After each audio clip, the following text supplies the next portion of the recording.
जय श्री कृष्णा। राधे राधे। आप सभी को गोपाष्टमी की हार्दिक शुभकामनाएं। कार्तिक शुक्ल पक्ष की अष्टमी तिथि को गोपाष्टमी मनाई जाती है। इस दिन भगवान श्री कृष्ण ने गौचारण लीला आरंभ की थी। इस दिन बछड़े सहित गाय का पूजन करने का विधान है।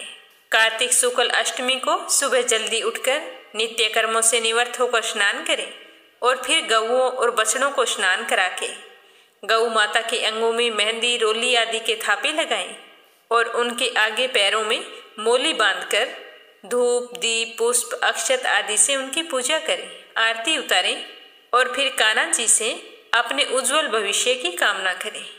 कहते हैं कि इस दिन गौ माता का आशीर्वाद लेने से हमारी सारी मनोकामनाएं पूर्ण हो जाती है। तो इस पावन अवसर पर आज अपने सुनेंगे गोपाष्टमी की संपूर्ण कथा। तो सारे भक्तजन कथा को प्रेम भाव से सुने और ज्यादा से ज्यादा शेयर करें। मीरा भक्ति चैनल पर पहली बार कथा सुन रहे हैं तो इस चैनल को सब्सक्राइब जरूर करें। बोलो गौ माता की जय हो, कान्हा जी की जय हो। जब श्री कृष्ण ने गोवर्धन पर्वत उठाकर सारे ब्रिजवासियों की रक्षा की थी, उससे ठीक 7 दिन बाद में ही उन्होंने अपनी माताजी से कहा कि हे मैया, हम बड़े हो गए हैं, बताओ हम कितने साल के हो गए। तो उसकी माता कहने लगी कि बेटा, मेरे लल्ला बाल गोपाल 6ठे वर्ष में प्रवेश कर चुके हैं। तो कान्हा जी कहने लगे कि मैया, फिर तो मैं बहुत बड़ा हो गया हूँ, अब मैं बछड़े चराने नहीं गौएं चराने जाऊंगा। तो मैया कहने लगी कि ठीक है, अपने बाबा से पूछ लेना। तो मैया ने तो यूं ही बात टालने के लिए बोला था, लेकिन कान्हा जी तो मैया के इतना कहते ही यशोदा की गोद से खड़े हुए और नंद बाबा के पास पहुंच गए और उनके गले में बाहें डालकर कहने लगे कि बाबा, हम तो गौएं चराने जाएंगे, मैया ने कहा है आपसे पूछ लूं। तो नंद बाबा कहने लगे कि मेरे लल्ला, तुम अभी बहुत छोटे हो, तुम अभी बछड़े ही चराओ, जब तुम बड़े हो जाओगे तब गौएं चराना। तो कान्हा जी कहने लगे कि नहीं बाबा, अब मैं बछड़े नहीं गौओं को चराऊंगा। देखो, मैंने गौओं की रक्षा की थी, गोवर्धन पर्वत को उठा लिया था, तो मैं गौओं को क्यों नहीं चरा सकता हूँ। तो कान्हा जी की बात सुनकर नंद बाबा समझ चुके थे कि कान्हा मानने वाला नहीं है। तो वो कहने लगे कि ठीक है, तुम जब भी समय मिले पंडित जी को बुला लाना, वो तुम्हें गौ चरण का शुभ मुहूर्त देखकर बता देंगे, उसके बाद गौएं चराने चले जाना। तो बस बाबा की बात सुने और वहां से भाग चले। झट से पंडित जी के पास पहुंच गए और कहने लगे कि पंडित जी, आपको प्रणाम है, बाबा ने आपको बुलाया है, गौ चरण का मुहूर्त देखना है। लेकिन मैं आपको मुहूर्त अभी बता देता हूँ कि आपको आज का ही मुहूर्त बताना है। अगर आपने ऐसा किया तो मैं आपको खूब सारा माखन खाने के लिए दूंगा। तो पंडित जी मुस्कुराने लगे और कान्हा जी के साथ चल पड़े। नंद बाबा के घर पहुंचे तो नंद बाबा ने कहा कि पंडित जी, आप पंचांग देखकर बताइए कि हमारा लल्ला गौएं चराने कब जाए, कोई अच्छा सा मुहूर्त बताना, जल्दी की कोई बात नहीं है। तो नंद बाबा की बात सुनकर पंडित जी बार बार पंचांग देखते और अंगुलियों पर गिनती करते। तो पंडित जी को इस तरह करते हुए देखकर नंद बाबा पूछने लगे कि हे पंडित जी, आप इस तरह से क्या गिन रहे हैं, इस तरह आप बार बार अंगुलियों पर क्या गिन रहे हैं। कोई दूर तक शुभ मुहूर्त नहीं है तो कोई बात नहीं, हमारा लल्ला बिना मुहूर्त के गौओं को चराने नहीं जाएगा। तो पंडित जी कहने लगे कि हे नंद बाबा, आज ही मुहूर्त निकल रहा है, इसके बाद तो 1 वर्ष तक कोई मुहूर्त नहीं है। तो पंडित जी की बात सुनकर नंद बाबा ने कान्हा जी को गौएं चराने की स्वीकृति दे दी। अब कान्हा जी तो झूमने, नाचने, गाने लगे, क्योंकि यह सब कुछ भगवान कान्हा का किया हुआ था। कान्हा जी जिस समय जो काम करते थे, बस वही शुभ मुहूर्त बन जाता था। उसी दिन से कान्हा जी ने गौओं को चराने ले जाने का फैसला लिया और अपनी माँ के पास पहुंचे। तो उसकी माँ कहने लगी कि बेटा, तुम अभी मत जाओ, मैं तुम्हें अभी तैयार करती हूँ, ऐसे कैसे जाओगे। तो माता यशोदा अपनी लल्ला का श्रृंगार करने लगी। लेकिन जैसे ही वो पैरों में जूतियां पहनाने लगी तो लल्ला ने कहा, नहीं मैया, मैं जूतियां नहीं पहनूंगा। अगर मेरी गौएं जूती पहनेगी तो ही मैं जूती पहनूंगा। मेरी गौएं नंगे पैर, और मैं जूती कैसे पहन सकता हूँ? यदि आप पहना सकती हो तो सारी गौओं को जूती पहना दो। तो कान्हा की ये भोली बातें सुनकर यशोदा मैया मुस्कुराने लगी और कान्हा जी बिना जूती पहने गौओं को चराने के लिए चली गई। आगे आगे गाय और पीछे बांसुरी बजाते हुए कान्हा और उनके पीछे बलराम श्री कृष्ण के यश गान करते हुए सारे बाल गोपाल चल पड़े। कहते हैं कि उस दिन कार्तिक मास के शुक्ल पक्ष की अष्टमी तिथि थी, जब कान्हा ने गौओं को चराना शुरू किया था। तो कान्हा जी नंगे पांव ही गौओं को चराने जाया करते थे। जब भगवान गौएं चराते हुए वृंदावन जाते तब उनके चरणों से वृंदावन की भूमि अत्यंत पावन हो जाती। वह वन गौओं के लिए हरी भरी घास से युक्त और रंग बिरंगे पुष्पों की खान बन गया था। अब सुनते हैं दूसरी कहानी। प्राचीन समय की बात है। वृंदावन के पास एक छोटा सा गांव था।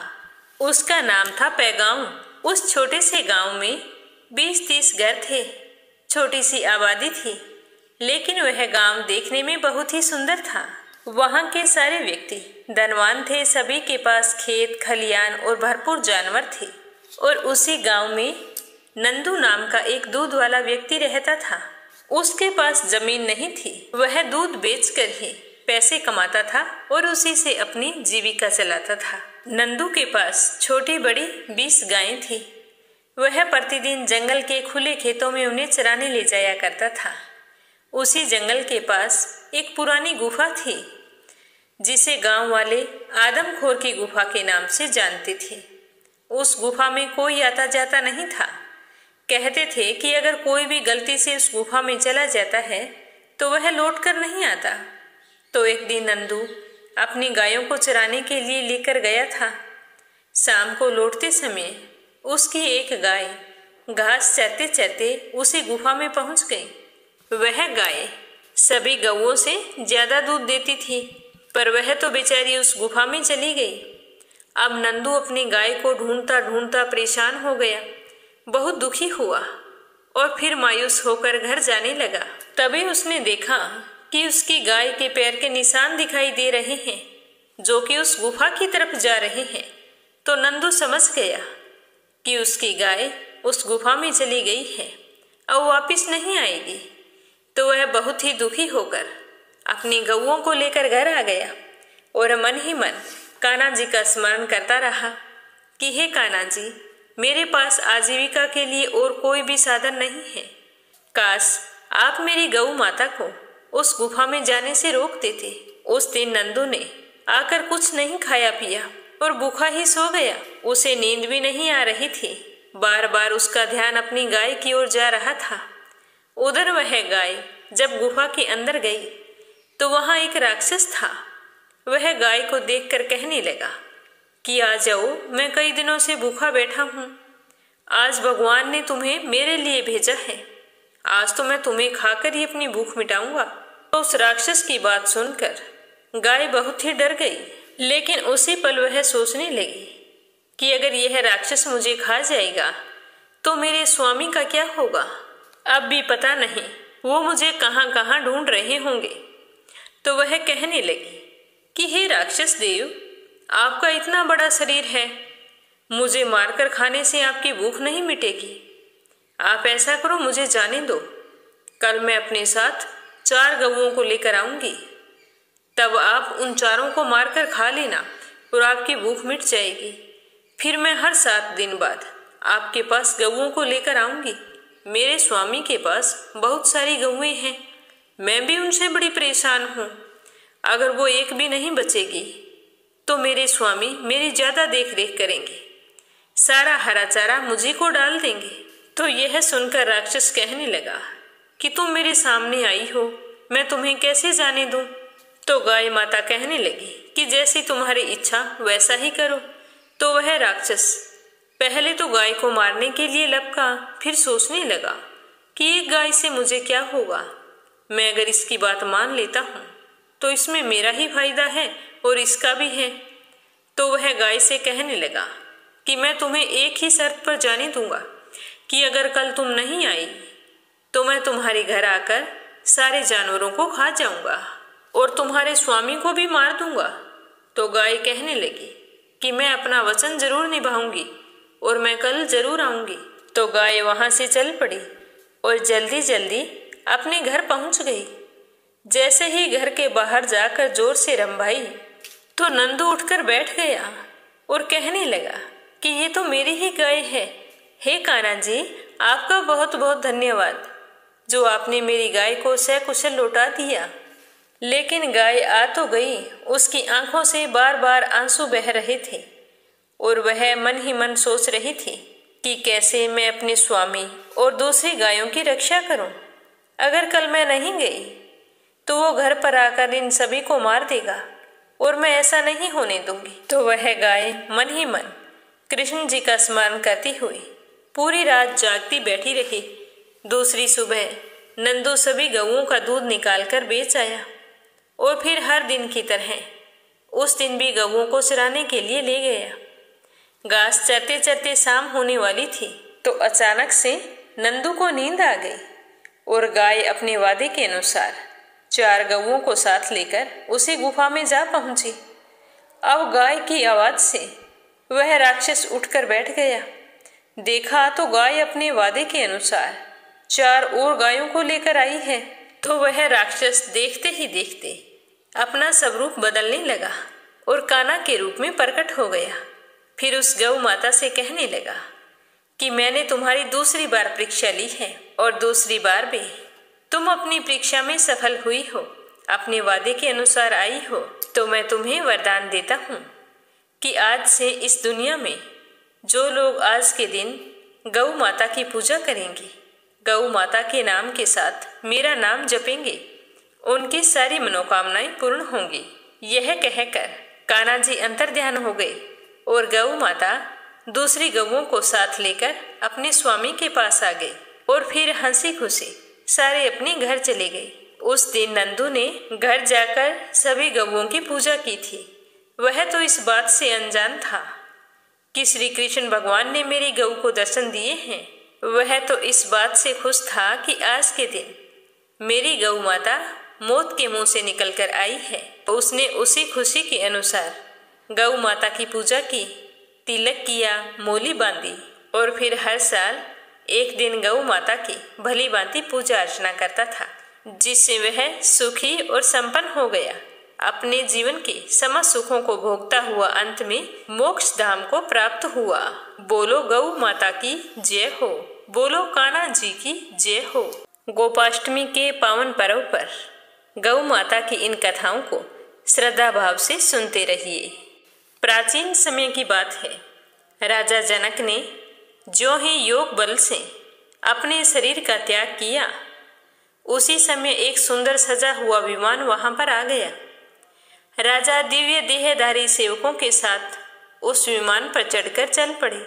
जैसे ही वह विमान यमराज की शैमनीपुरी के निकटवर्ती रास्ते से जा रहा था तो वहां अनेक तरह की आवाजें सुनाई देने लगी, जैसे हजारों लोग एक साथ बोल रहे हैं और उनकी ध्वनि बड़ी ही करुणा से भरी थी, जैसे वो कितने ही दुखी हैं। वो बोल रहे थे कि हे पुण्य आत्मा राजन, आप यहाँ से जाइए नहीं। आपके शरीर को छूकर जो हवा आ रही है, उस हवा का स्पर्श पाकर हम नरक के प्राणी बड़े ही सुखी हो रहे हैं। हे राजा, आप रुक जाओ। तो धार्मिक और दयालु राजा जनक ने दुखी जीवों की करुण पुकार सुनकर दया करने का निश्चय किया और कहने लगे कि जब मेरे यहाँ रहने से इन्हें सुख मिलता है तो मैं तो यही रहूंगा, मेरे लिए तो यही सुंदर स्वर्ग है। और राजा वहीं पर रुक गए। तब यमराज ने कहा कि हे राजन, यह स्थान तो दुष्ट, हत्यारे, पापियों के लिए है। हिंसक और दूसरों पर कलंक लगाने वाले, लुटेरे, पति प्राण पत्नी का त्याग करने वाले, मित्रों को धोखा देने वाले, दंभी, द्वेष और उपहास करके मन वाणी शरीर से कभी भी भगवान का स्मरण ना करने वाले जीव यहाँ पर आते हैं, उन्हें मैं नरक में डालकर भयंकर यातना दिया करता हूँ। तुम तो पुण्य आत्मा हो, यहाँ से अपने को प्राप्त दिव्य लोक को चले जाओ। तो राजा जनक कहने लगे कि नहीं, मैं ऐसा नहीं कर सकता। मेरे शरीर से स्पर्श करके वायु जो इन तक जा रही है, इनको देखो कितना सुख पहुंचा रही है, तो मैं इन्हें इस तरह दुखी करके कैसे जा सकता हूँ। आप इन्हें अभी इस दुख से मुक्त कर दो तो मैं भी सुखपूर्वक स्वर्ग को चला जाऊंगा। तो यमराज कहने लगे कि ये मुक्त कैसे हो सकते हैं, इन्होंने तो बहुत बड़े बड़े पाप किए हैं। इस पापी ने अपने पर विश्वास करने वाली मित्र पत्नी पर बलात्कार किया था, इसीलिए इसको मैंने लोहे शंकु नामक नरक में डालकर 10,000 वर्षों तक पकाया है। अब इसे पहले सुअर की फिर मनुष्य की योनि प्राप्त होगी, पर वहां पर भी यह नपुंसक होगा। दूसरा जो दिखाई दे रहा है, यह बलपूर्वक व्याभिचार में परिवर्तित था, 100 वर्षों तक रौरव नरक में कष्ट भोग रहा था। और जो तीसरा है, इसने पराया धन चुराया था, इसीलिए इसके दोनों हाथ काटकर पोय शोषित नामक नरक में डाला जाएगा। इसी तरह ये सारे पापी नरक के अधिकारी हैं। यदि तुम इन्हें छुड़ाना चाहते हो तो अपना पुण्य इनको अर्पण कर दो। एक दिन प्रातःकाल शुद्ध मन से तुमने मर्यादा पुरुषोत्तम भगवान श्री रघुनाथ जी का ध्यान किया था और अचानक राम के नाम का उच्चारण किया था। बस वही पुण्य आप इन्हें दे दो, इससे इनका उद्धार हो जाएगा। तो राजा ने तुरंत ही अपने जीवन भर का सारा पुण्य उनको दे दिया। तो उस पुण्य के प्रभाव से नरक के सारे प्राणी उस यातना से छूट गए और राजा जनक का गुणगान करते हुए दिव्य लोक को चले गए। तो यह देखकर राजा ने धर्मराज से पूछा कि जब धार्मिक पुरुषों का यहाँ आना ही नहीं होता तो मुझे यहाँ क्यों लाया गया। तो यह सुनकर धर्मराज जी कहने लगे कि हे राजन, तुम्हारा जीवन तो पुण्यों से भरा है, पर तुमने भी एक छोटा सा पाप किया था। तो यह सुनकर राजा जनक उत्सुक हो गई यह जानने के लिए कि मैंने ऐसा कौन सा पाप किया था जो मुझे पता नहीं है। और फिर यमराज से कहने लगे कि हे यमराज, मुझे जल्दी से बताओ कि मैंने जाने अनजाने ऐसा कौन सा पाप कर दिया जो मुझे पता नहीं है। तो राजा की बात सुनकर यमराज कहने लगे कि हे राजन, तुमने एक बार घास चरती हुई गाय को रोक दिया था, उसी पाप के कारण तुम्हें नरक का दरवाजा देखना पड़ रहा है। अब तुम उस पाप से मुक्त हो गए हो और इस पुण्य का दान करने से तुम्हारा पुण्य और भी बढ़ गया है। तुम यदि इस मार्ग से ना आते तो इन बेचारों का नरक से उद्धार कैसे होता। यह सब कुछ तुम्हारी वजह से ही संभव हुआ है। जो व्यक्ति दूसरों के दुख में दुखी होता है, वही उन्हें दुख से छुटकारा भी दिला सकता है। भगवान तो कृपा के सागर हैं। पाप का फल भुगतने के बहाने इन दुखी जीवों का दुख दूर करने के लिए ही इस शैमनी के मार्ग से उन्होंने तुमको यहाँ भेज दिया है। हे राजन, यह तुमने बहुत अच्छा किया है, लेकिन हर व्यक्ति को कभी भी इस तरह के पाप नहीं करने चाहिए जिसका परिणाम उन्हें इस तरह से भुगतना पड़े। कभी भी पराई स्त्री को बुरी नजर से नहीं देखना चाहिए, ना ही कभी किसी दूसरे का धन हड़पना चाहिए और ना ही अपनी धर्मपरायण पत्नी का परित्याग करना चाहिए। जो व्यक्ति इन बातों का ध्यान रखते हुए धर्म के रास्ते पर चलता है, उसके जीवन में कभी कोई दुख नहीं आ सकता। और गौ माता के अंदर तो 33 कोटि देवता हैं। जो व्यक्ति रोजाना गौ माता की सेवा करता है, उसे हरा चारा खिलाता है, तो उस व्यक्ति पर सभी देवी देवताओं का आशीर्वाद बरसता है। इतना कहकर धर्मराज चुप हो गए और राजा जनक धर्मराज को प्रणाम करके परम धाम को चले गए। बोलो गौ माता की जय हो, बोलो कृष्ण कन्हैया की जय हो। एक समय की बात है कि गौ माता सुरभि का बछड़ा दूध पी रहा था, तो दूध पीते हुए बछड़े के मुख में दूध के झाग बन गए और हवा से उड़कर वो झाग भगवान शंकर जी के मस्तक पर गिर गए। ऐसा होने पर भगवान शिव जी को गुस्सा आ गया और वो श्राप देने वाले थे। उसी समय प्रजापति ने भगवान शंकर से कहा कि हे प्रभु, आपके मस्तक पर जो दूध का छींटा पड़ा है वह अमृत है। बछड़ों के दूध पीने से गाय का दूध जूठा नहीं अमृत हो जाता है। जैसे अमृत का संग्रह करके चंद्रमा उसे बरसाता है, वैसे ही रोहिणी गौएं भी अमृत से उत्पन्न दूध को बरसाती है। जैसे वायु, अग्नि, सोना, समुद्र और देवताओं का पिया हुआ अमृत कभी जूठा नहीं होता, ठीक उसी प्रकार बछड़ों को दूध पिलाती हुई गाय का दूध भी कभी जूठा नहीं होता है। गौ माता अपने दूध से सारे जगत का पोषण करती है।